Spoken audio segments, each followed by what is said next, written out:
everybody, today we're talking about Ultimate Spider-Man Volume 2. This is Learning Curve.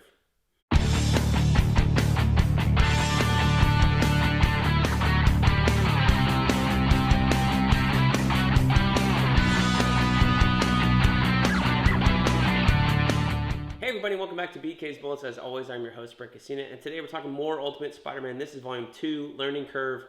You can't tell by the cover, but this is the book where Peter goes up against Wilson Fisk, the Kingpin, and actually takes him down, surprisingly enough. It also has the famous 13th issue where this happens on the cover, and if you can't see who's in the reflection, just look at the redhead on the bed, and you can kind of figure out what happens in that issue. That was basically like the big twist for this book. The thing that made it different, so different from everything that came before, is that, it's a 23-year-old book, so spoilers, the Mary Jane knew Pete was Spider-Man from very early on in his career, which makes it very interesting going forwards.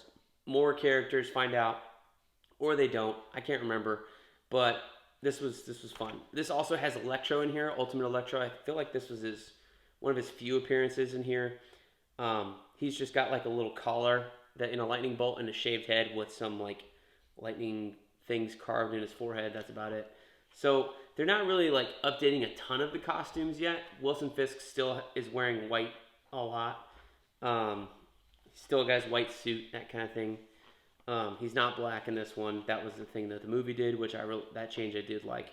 Because Michael Clark Duncan in the Daredevil movie was awesome as that character. About the only one of the few people that was really good.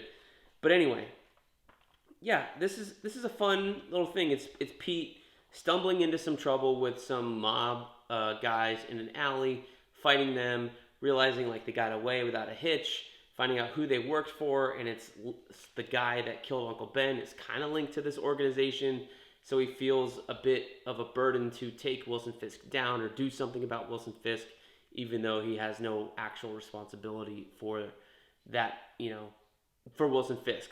The mugger, sure. But Wilson Fisk, no. But he's like, hey, who's the next guy I can take down? And so he goes and does that. There's some stuff in here that maybe will date it nowadays. Talking about security cameras on DVDs and getting all the discs from a big server in the back of a building. That kind of stuff does happen in here. So just bear with that. But overall, like this is still in the everyone has a cell phone days.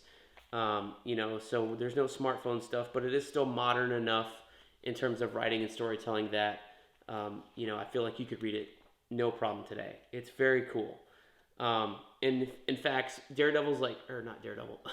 Kingpin is such a Daredevil villain that how often do you see Spider-Man going toe-to-toe with Kingpin nowadays? When, Kingpin originally appeared in the Spider-Man books, right? John Romita Sr.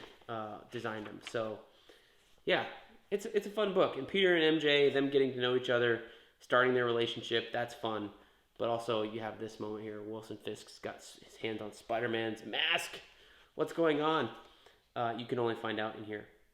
Some of these trades are a little weird and wonky, like my version of Volume 1 and Volume 2. Sometimes they don't throw in all the covers right away. So that's weird. They are all like collected in the back sometimes. But there's moments in here, and especially in Volume 1, where it was like, did I start the next issue? Like it feels like there's a cliffhanger. And I know in the omnibuses and more recent trades, they've probably updated that. But that's one thing about reading some. This is like a first printing of Volume 2 that I acquired recently. From 2001.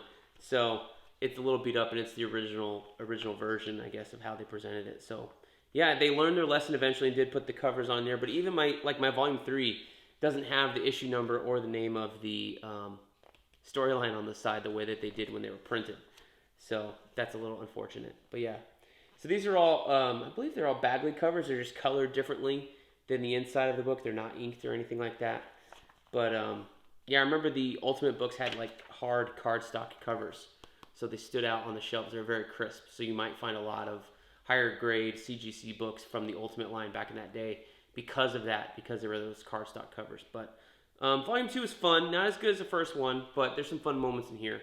But Volume 3 is really where it starts getting going. So let's move on to that.